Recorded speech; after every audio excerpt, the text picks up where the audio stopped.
Good evening and welcome to another edition of Black Press USA and NNPA's Fireside Chat. And tonight we have none other than Grammy nominated Gerald Albright. That's right, accomplished saxophonist and bassist. He's joining us now all the way from the West Coast. Good evening. Good evening, Taylor. How you doing? I'm excited to have you on the show. And so are so many of our listeners when they saw the social media flyers go out that you'd be joining us tonight. Well, that's exciting to hear. I'm glad to hear that. Awesome. So listen, let's catch up because COVID has really caused a lot of us to be disconnected, right? Fans of yours, I'm sure, wanting to see you, wanting to hear you. What have you been doing during this? And we're still in it. I want to, act like it's still, let people know it's still here. What have Right. you been doing through the pandemic, to get yourself by? Well, fortunately, presently, live music is back. So I've been doing a series of live performances across the country, and that's been great. And that is stemming from 15 months of not doing that. And I've never been in that type of situation before where I haven't been on stage in 15 months. That was a very unique feeling for me. So early on in the pandemic, it was a bit of anxiety, to be honest. Didn't know what was happening. Went to the grocery stores, nothing on the shelves. It was just a different way of life, and it hit us so fast. So it took a period of like 2 or 3 months for me to say, okay, we're in the thick of this, let's deal. And I mean, I didn't even pick up my horn for a couple of months just because the creative space was not there for me to push forward musically. So I had to literally press the reset button in August, and that's when we started working on the current project called G Stream, which is ideal for being a positive message to get everybody who listens to it through this crazy pandemic of ours. So that's how that project got started. So let's bring my producers back there. I know itching to show your album cover. So I'm going to have him bring it up. And this is the image. So this is his new project, G Stream, Gerald Albright. And I'm not sure how close you are to your monitor, if you're looking at it on your tablet or on a cell phone, but this is actually cell phones. So why did you choose to do that for this album cover? Well, streaming is the new way of acquiring music these days. I mean, we still obviously have the CDs and stuff that you can grab, but streaming is it seems like the wave of the future. So we want to piggyback off of that. And so that's kind of like what the graphic arts on this particular project kind of denotes is, you can go and stream this, you can get to it quick, get your musical therapy and move forward. So Gerald, as I said before, you've been in the industry for 30 plus years, right? Correct. This streaming and this whole world where everything is simply at the touch of your cell phone, have you been able to really transition and turn now into this new, I mean, this is really taken off like wildfire. Oh yeah, absolutely. Well, I'm a big tech guy anyway. I like gadgets.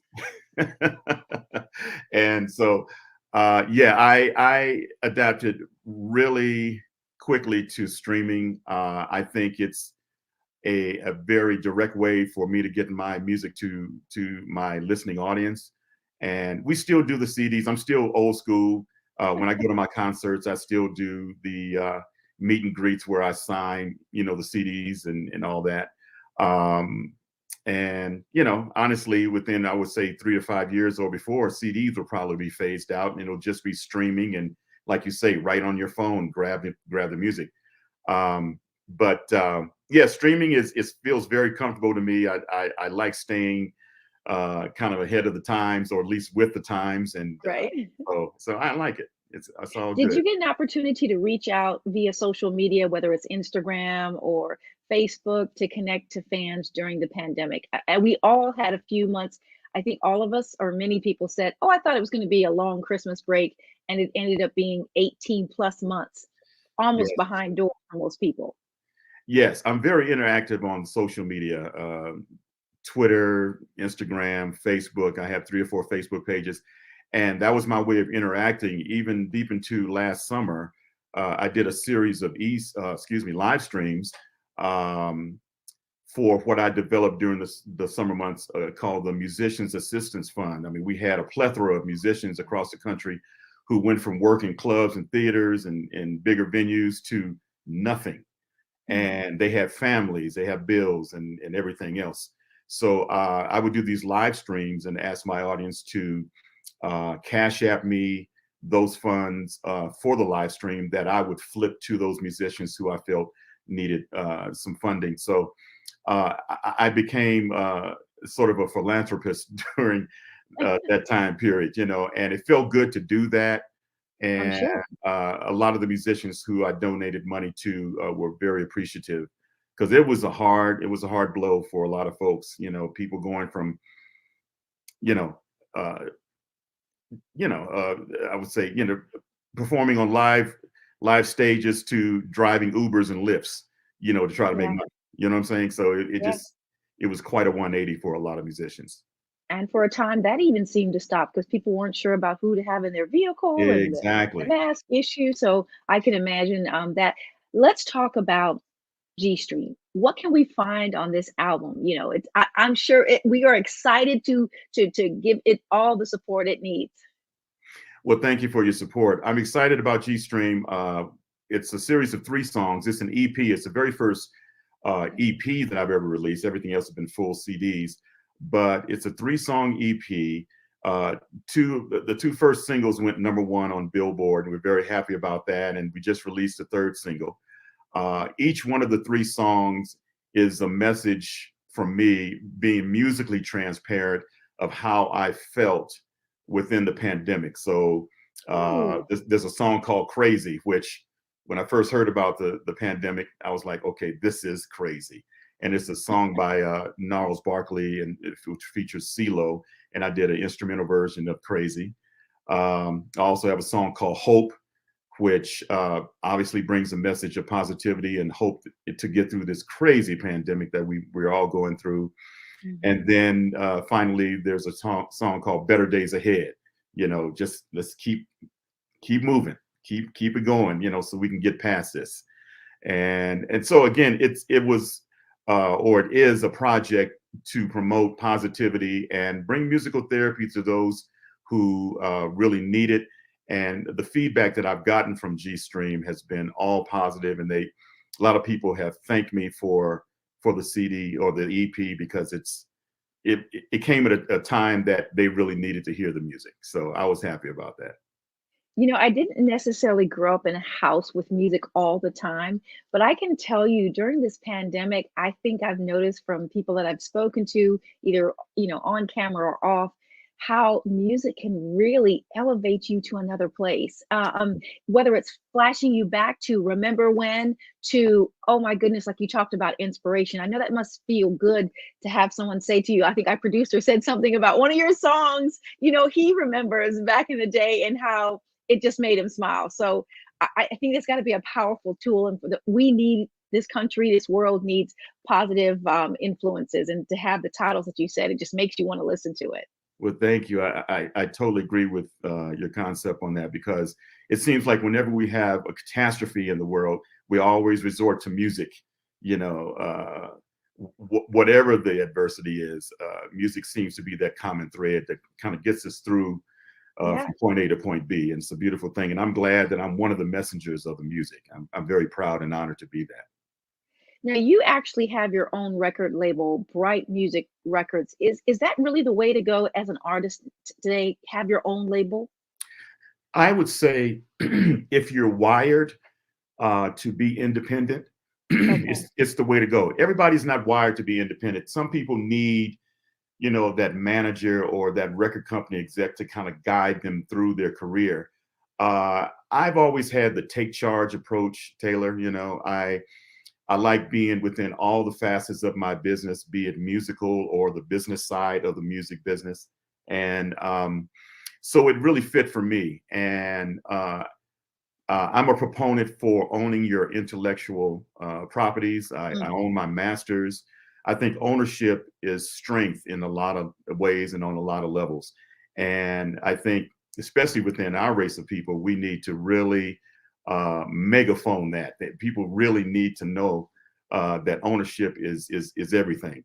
You know, otherwise it's a slower pace for our race. So you know, I started the company and I'm 4 projects in, and it's been a fun process from dealing with the accounting of it to being the, you know, the boss of the company, the artist, the producer, the songwriter in a lot of cases, and then I'm even mixing my records now. So Oh, wow. I'm on all facets of it, and it's really, really exciting. Are you working with any other artists under your label? That's the next step. Okay. You know, baby steps. Okay. You know, What are you I looking wanted to get for if these you were to projects. bring someone in? What are you Yeah, looking for? I've talked to a couple of people about that, but we haven't really etched it in stone. Right now, I'm just concentrating on my solo projects to make sure they're the best that they can be, and then that would be a springboard for other artists to come in and hopefully shine uh, on their own stage. You know what I'm saying? Now, if I read correctly, you kind of started out on the top. I mean, you started with Patrice Rushen. I mean, who does that? Like, where did that, how did that happen? Well, Patrice and I went to the same high school, so we started out as family. She's 2 years ahead of me, but we played in the same ensembles together. And I always admire Patrice because she was just this um, Wonder Woman for me. She played multiple instruments. She wrote songs. She produced. Even in high school, she was well on her way to where she is Wow. now. And Forget Me Nots, one of her biggest hits, which I had the pleasure of doing the saxophone solo on. She released that and it went ballistic. I mean, it got to be more popular than she even thought or we even thought. And now it was time to go on tour. And this was in 1980. And I was working at Woolworth's department store as an assistant manager trainee at the time. Hated my job because I wanted to be a musician. And, you know, I didn't want to be selling 4-ply polyester wind tuck yarn for 99 cents, you You know. remembered. And, and it's interesting because Mrs. Hutchins, who was the boss or the manager of that particular location, she, for some reason, loved my voice. And so she had me to do all the in-store announcements on the No, entrance. When you came no in the way. store, you would hear me talking. Yeah, we have 4-ply polyester wind tuck yarn for 99 cents. Oh, You know, that would be my voice on there. So that's the best story. That's the best yeah. story. So, but I worked that job for about 8 or 9 months, and Patrice called and said, "Hey, we're putting the band together to go on the road. Would you like to be a part of the horn section?" And I said, "Absolutely. I mean, this is where my dreams started."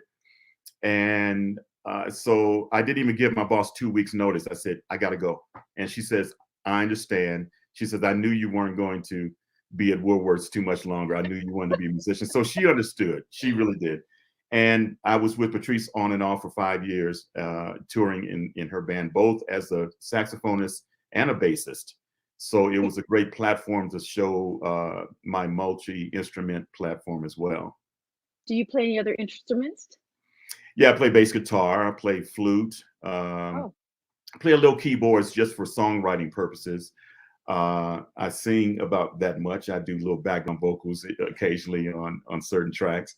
Um, but primarily, I swing between bass guitar and the reed instruments all the were time. you professionally taught or self-taught? Combination of both. I was professionally taught on the saxophone, um, but I was self-taught on the bass guitar. Okay. I went to a Brothers Johnson concert back in the 70s, and this was their heyday with songs like Stomp and Strawberry Letter 23 and all these wonderful hits that Quincy Jones produced. And I went to see him in San Bernardino, which was right down the freeway from where I went to college. And I was sitting front row center when Louis Johnson comes out and does this incredible bass solo. And I was like, I want to do that. And so I borrowed a bass from a dear friend who we keep in touch to this day. His name is John Jorgensen. Um, he had an extra bass laying around, and I sat in my dorm room and was self-taught at that point. And then I started doing little gigs around the college area, like Sadie Hawkins Day dances and things like that as a bassist. And I really grew to love the bass. So it became a big part of my arsenal. And now I play bass on all of my projects and other people's projects. I'm on a couple of singles now. Pamela Williams, I'm doing a feature-based part on her new single, as well as Althea Renee. I've done some stuff for her, and a plethora of other folks on the bass. So it's been fun. It's been a great ride. Now you're from LA, so that's the dream capital of anyone who's in the world of entertainment. So were you inspired by anyone because you were in LA? Yeah, I mean, it was a great platform for a lot of recording sessions. I did a lot of movie soundtrack stuff. Um, you had to be in the clique. It's a very Okay. clique-oriented type of setting in California, in Los Angeles particularly. And I was very fortunate to be within that clique and worked fluently, doing several albums.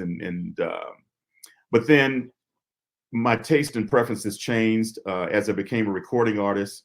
Um, my interest just changed, and I wanted to flow a little differently. So um, in 2005, I moved to Colorado from California, which was a huge move, and, Yeah. uh, and a step out on faith.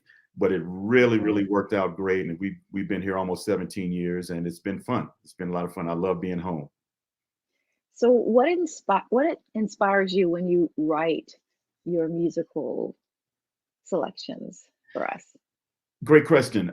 Different things at different times. I'm not one of those guys that has a certain pattern when it comes to writing. I may, Okay. hear a catchphrase, or I may think of a melody or a bass line or a drum beat or something like that, and whatever comes to my spirit, I kind of make it evolve from that beginning, and so it could be a number of things that inspire me at a given time. And then sometimes I honestly get writer's block where nothing inspires me. Sometimes I'll go in the studio and it's like, okay, why am I here? I'm not thinking of anything, or whatever I'm thinking of doesn't feel good. So I just take a little breather and press the reset button. And when I come back, I usually fill the slot with something real special. So it's all. Gerald, that's a really interesting thing to get writer's block or kind of like nothing's coming to you. Does reset mean I leave and come back? I'll do it another day. I drink caffeine. I like a coffee, a tea. Yeah, reset for me. I guess reset is different for everybody, but for me, I just back away from it. I don't. In the younger days, I used to really push myself, force myself to think of something to write. Now I just go, okay, today's not the day, so I back off of it. I usually play a round of golf, which really inspires me. Ah, Golf is okay. golf It's is a a mental game. It's a mental Yeah, game. exactly. Golf is a big deal for me, and a lot of people know it. And um, sometimes when I do power walks, where I have the adrenaline up and everything, I start thinking of ideas. It's something about walking and power walking, in fact, that inspires me. So I always keep my phone on me where I can record little ideas, right in the phone, so I don't forget them by the time I get back to the house. So yeah, so that's my personal reset. So, again, I told you when we sent out the flyer and the post that we were going to be interviewing, I would be interviewing you, Gerald Albright. I mean, there's so many things came in and came questions that came in. And one of the things that I've talked about with friends, to be honest with, is a lot of people love jazz music, right? There are these huge jazz festivals, there's cruises. And then I hear another part where people are like, but where are the radio stations? Do you feel that they've kind of left out that genre? I remember in the 80s you could find on the dial a jazz station, but I don't it's really tough to find an all jazz station now in many markets. It is, and it's been an uphill battle for us for the past several years, to be honest. Okay. But we are tenacious in our efforts of getting the word out, and um, coupled with radio stations, of course, we have the social media platform where we can really push things. So that's great. I'm really thankful for Sirius XM Radio that has really stepped up to the plate to be that mecca, that hub for our Yeah. music.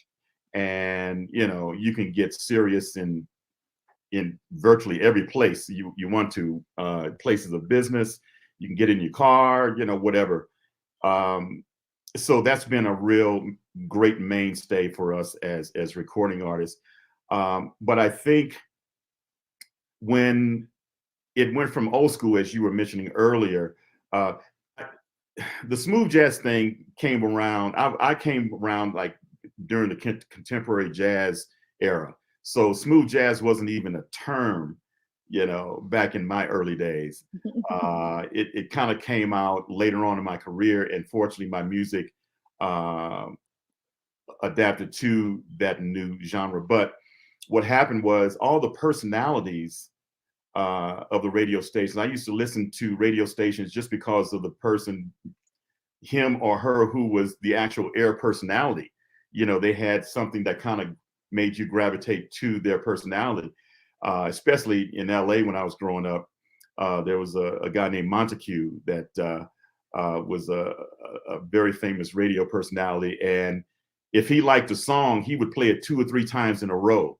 He's like, Whoa, we don't have that let's hear anymore. that one more time. That kind of thing. You don't get that. Wow. Yeah, you don't get that with smooth jazz radio now. Everything is computerized. It's a playlist that, every now and then you'll hear a voice come in and out saying whatever the call letters of the station is. But I just miss those personalities, Frankie Crocker, all those. Yes. I miss that. And I think that made those stations special. So I think because those personalities were subtracted from the equation, I believe we had a decline in listeners. But again, with Sirius Radio now, hopefully we're back on the incline, and we can get our music out there, which needs to deservingly be out there. Absolutely. I want to show some pictures, and you can tell me it's either going to be an album cover or you're with somebody. So I'm going to show the first one, and you tell us what we're looking at. Okay. Ooh, oh, yeah, that just happened recently. I got the Lifetime Achievement Award from President Biden. What? Yes, and for my work as an artist, and because music has enhanced several people across the world over a period of 30 plus years. And so I was honored to get that. I didn't even know I was up for it. And all of a sudden it just appeared. And so I was very, very touched and very honored by that award. Wow. Definitely. Oh, wow. Yeah. Wow. I miss Aretha so much. This was at one of her annual Christmas parties in Detroit, and she selected me for that particular year to be her featured artist. And that's me sitting at the table with her, and we were just, as you can see by the smiles, we were just kicking it up. I love Aretha. Gerald, that is huge, because I heard she's a perfectionist, and for her to select someone like you with her powerhouse voice, wow. It was really an honor. I heard through other channels that she was a big fan of mine, and and I was so appreciative of that. And then finally I get this call that she wants me to do her Christmas party, and I was like, yes, I will be there. Wow. Yes. Oh wow. Yes, this is back in the day when we used to do real horn sessions for records. And I'm trying to show my muscles there. I look like Aaron Neville in that shot, actually. Yeah, you do. But this was actually at George Duke's house, God rest his soul. Okay. And I know most of the people that on the right, that's Everett Harp in the black, I guess, tank top, we'll call it. And then Rick Backus in the he's a trumpet player that's in the gray shirt there. The other two guys, I don't remember, honestly. But I do remember it was at George Duke's house several years ago. We were doing some horn sessions for a few of his records that he was producing at the time. Oh wow. Now Randy. Randy. Yeah, back in the day, this, I believe, was taken in Burbank, California. I believe we were rehearsing for American Idol. And of course, Randy back in the day was one of the judges there for American Idol, and Ricky Minor was a musical director who is not pictured. But Nile Rodgers, one of my favorite people in the world, man. That's a great shot. I haven't seen this particular I'm picture. giving you a flashback, aren't I? Oh yeah. Oh wow. Oh my goodness. Yes. This was taken in New Orleans. Okay. One of my favorite actors, and this guy, we keep in pretty close touch. But I just admire him for, you know, his artistry, and I've been following him. I'm a fan of his, and I've been following him for a long time. It's great. And can Norman, can we bring up the cup? Oh, who's this? Les McCann. Oh my goodness. Les is one of the goats of the keyboard, and um, I toured with him early on in the '80s as a saxophonist, and I had a blast with him because he just allowed me to play. You know, there was no limitations when working with Les McCann. He really loved to hear his musicians solo and show off and do their thing. I mean, it was a great group back in the day, and we keep in touch to this day. He's not performing anymore, but his music Mhm. is still out there, and it's, you know, inspiring people as well. You know, so I love Les McCann. He's great. Norman, can we put up G Stream one more time? Gerald, where can we get a copy and also support you as far as following you? Because I think I saw some tour dates coming up. Yes, well, everything is on my website at www.geraldalbright.com. There is a virtual store there where you can buy autographed copies of not only just G Stream, but three other titles. So I'll be happy to sign those and send them out to you. Also, it's on Amazon.com, iTunes.com, CD Baby, all of the musical platforms out there that you know and love. The music is there. It's easy to find. Now, I recall reading something that you're also, people can reach out to you to do birthday wishes or happy anniversary. Is that still valid? Absolutely. Yeah. Oh, I And, love and I it. did a lot of that during the pandemic, you know, when I was Sure. just kind of sitting at home and not doing much. Cameo.com is the platform for that. So if you have anything that you're celebrating, birthday, anniversary, wedding, just waking up healthy, you know, and moving forward, whatever the occasion is, I'll be glad to do, a quick cameo for you, and you can book it right at cameo.com.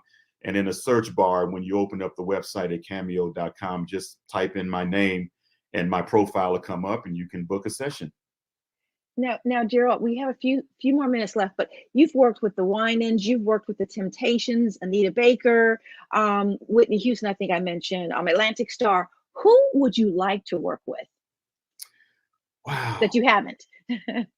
Well, you know, I'd have to say a few of them are no longer with us. Like Cannonball Oh, Adderley is a person who is part of my sound on the saxophone.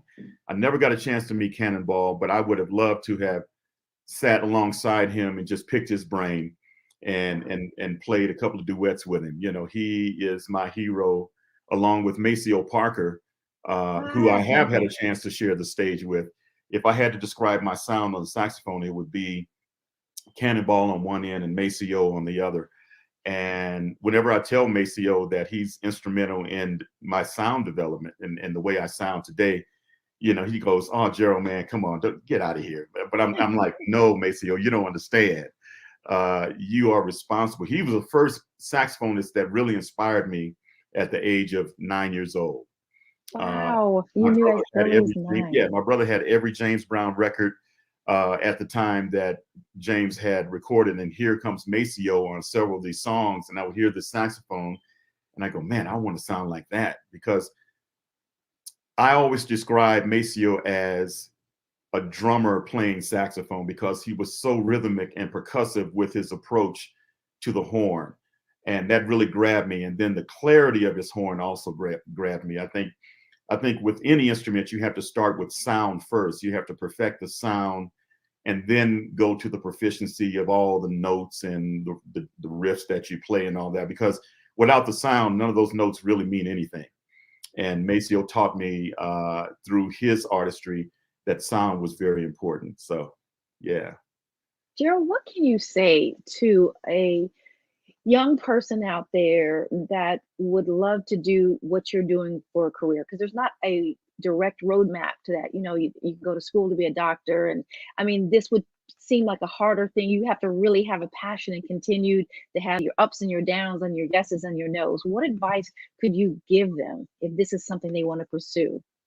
Well, in my younger years, it was totally different than what it is now. We didn't have the platforms then that we do now. You really had to Okay. inspire a record company to sign you to a contract or play your music. Um, these days, you have YouTube, you have a lot of other Yes. platforms where you can at least get your stuff out there basically free. And but I think the key to longevity in this business is to develop your own brand and something that's set apart from what everybody else is doing, something that is recognizable, that people go, okay, I can name that tune in 3 notes, and that's Kirk Whalum, and that's Ronnie Laws, that's Grover Washington. I know that sound. That's a brand. You don't want to copy somebody so much that you sound identical to them, because that's already been done before, you know. And I see a lot of young students, you know, learning like one artist's riffs to the T, to the very last note. And that's okay if you're using it as a platform to move on to something else, but to just live and breathe one artist and sound directly like them, I mean, that's already been done. History has been made on that. You have to make your own history and develop your own sound. And I think the other caveat to that is really learn the business side of the music industry, because it can swallow you up, to be honest. Not everybody in the music industry is honest. So you have to have the wherewithal to endure, as you say, Taylor, those times when people say no, and it just becomes a hardship where you're not getting your music heard in the right places. You just have to have the tenacity to move forward. And that's actually the best advice I can give to anybody. I tell you, Grammy nominated Gerald Albright, accomplished saxophonist and bassist. I cannot thank you enough. His it's not a, his EP, 3 songs on it. Yes. G Stream. Again, Gerald, thank you so much for your time, and I hope you enjoy the rest of your week. I do appreciate that, and we'll be supporting you. Thank you, Taylor. I really enjoyed it. We'll see you soon.